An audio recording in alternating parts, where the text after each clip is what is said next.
Trams are running.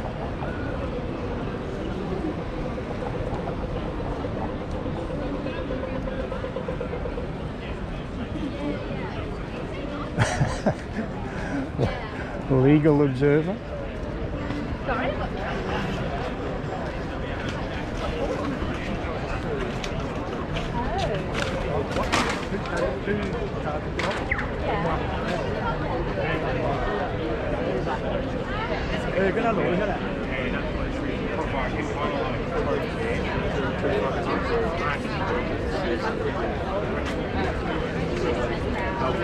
Socialist alternative.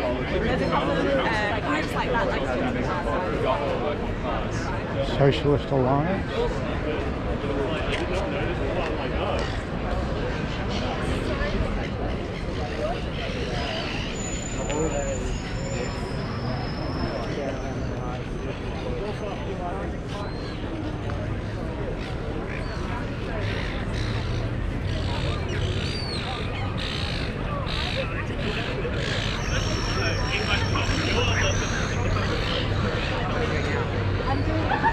G'day. Hey. Good to see you, mate. Hey, Bill. It's great to see you again. Yeah. I'm just coming to see what's happening today. Oh, right. Hopefully it'll be relatively... I didn't wear my ABC hat today. Oh, right. but- Okay. You fairly recognise. Okay.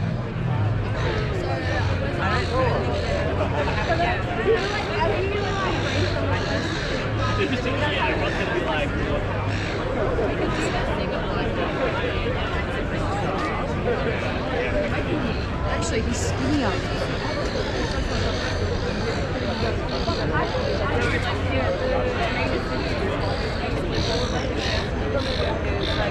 Stopping work and going to the front lines to buy.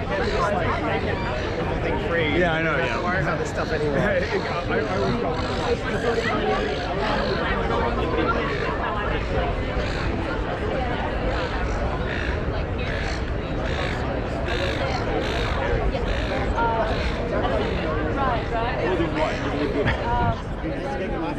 Oh my God! If I haven't. I jumped. You were like, I don't know where that came from. That's, wow, that's a big deal. They should pick up on the bottom. Well, maybe I've just had that. Maybe I've just had that.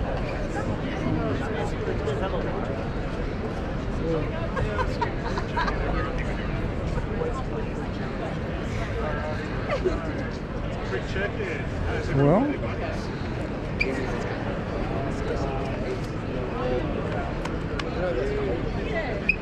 In terms of like, oh, it's like, it'll happen when it happens.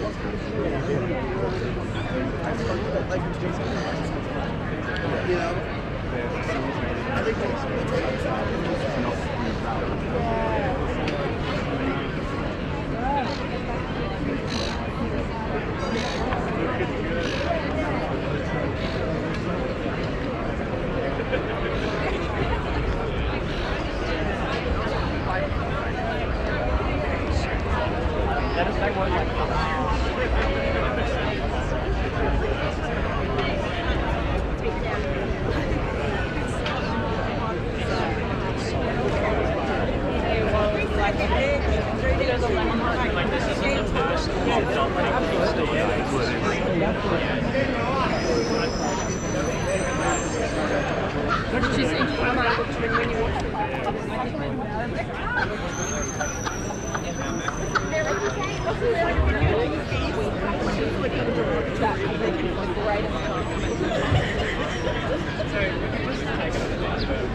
well, I haven't seen anyone that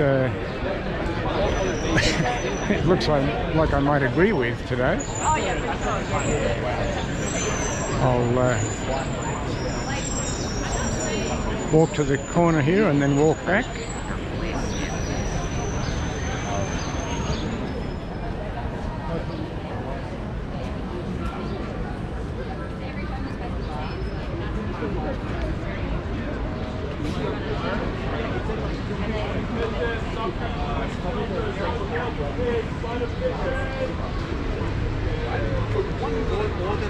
Thank you for looking after us, folks.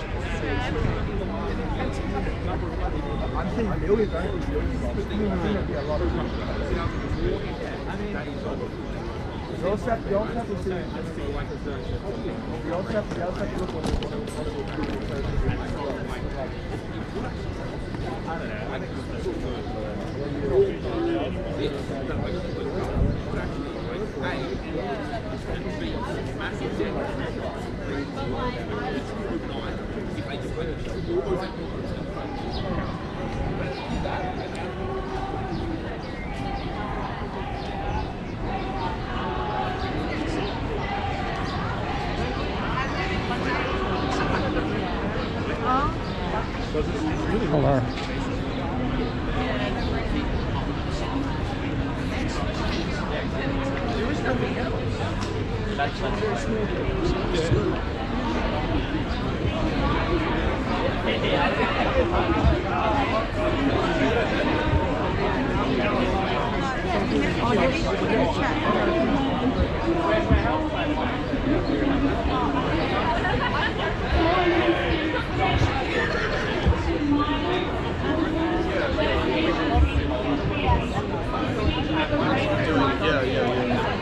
And she's totally in her element with the white nationalists and the Nazis that'll be there. But we won't let the far right march in Melbourne unopposed. Not ever. We're here to show that workers, migrants, refugees, First Nations people, unionists and students stand together, and we won't let fascists grow unchecked. Today's speakers are people who fight on the front lines of this struggle. And our first speaker is Oscar, an Indigenous socialist who we activate against increasing in Melbourne. When the state stands for these hours and starts to the product, the key concept of supply and speed of sharing and also being on the front lines.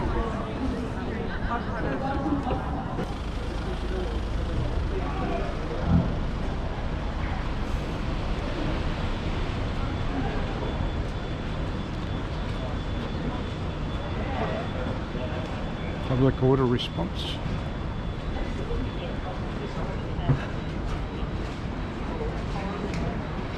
I wonder how the local businesses are getting on with all of this disruption to the Melbourne CBD.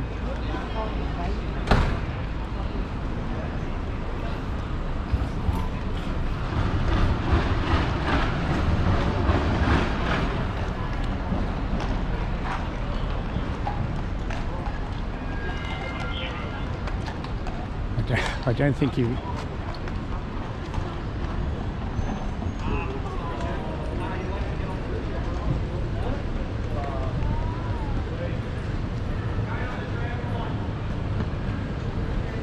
Plenty of horses' butts here.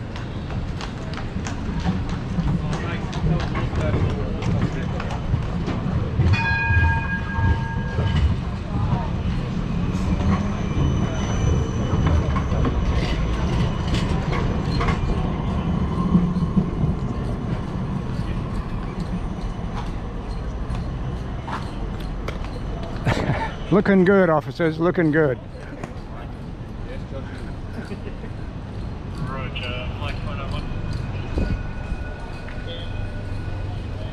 Yes, plenty of police resources costing the Victorian taxpayers millions of dollars over the last 2 years of demonstrations.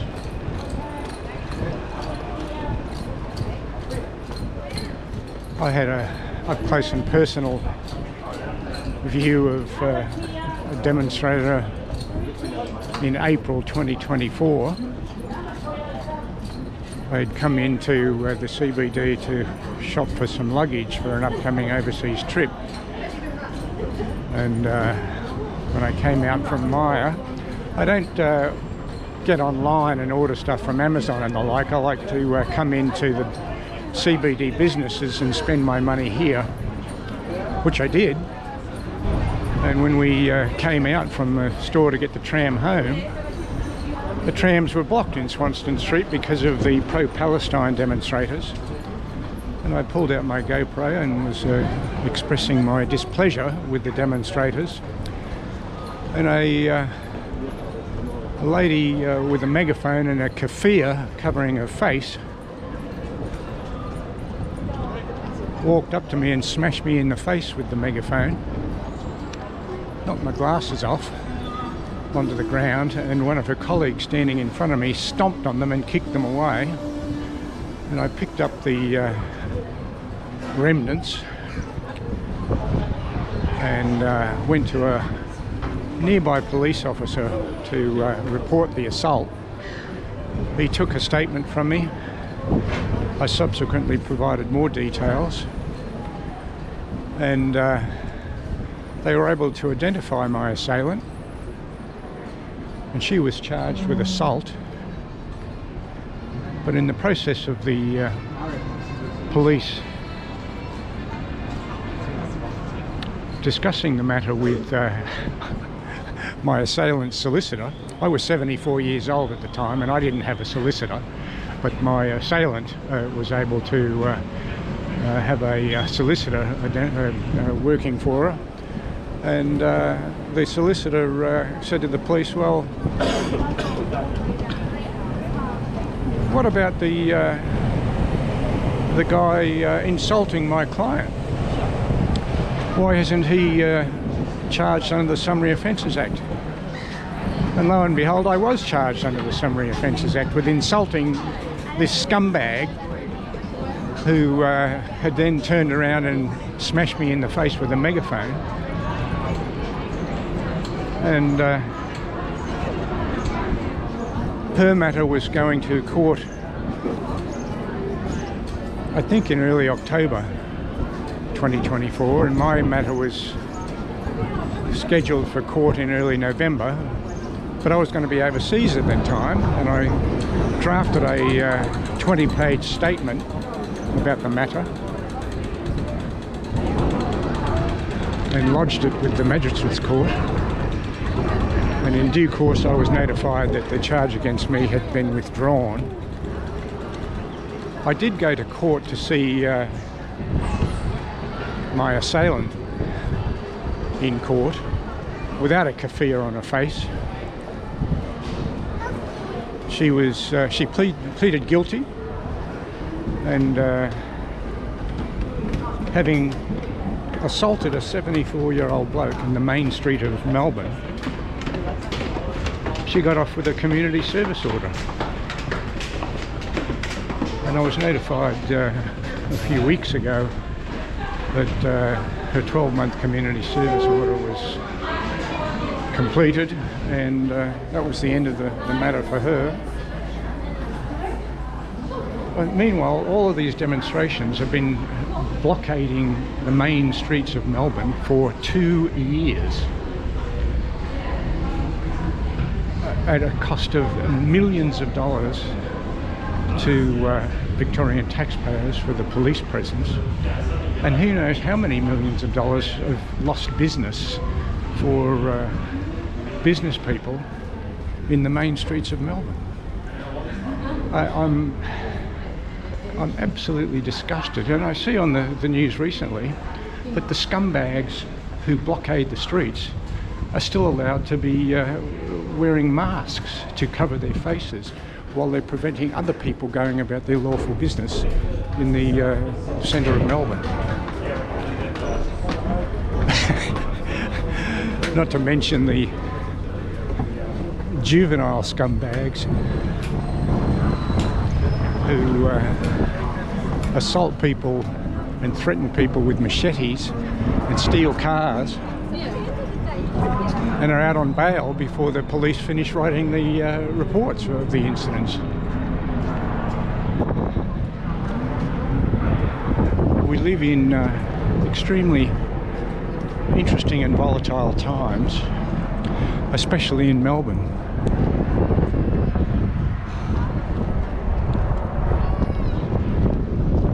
Bill Thompson for Demo watching Melbourne.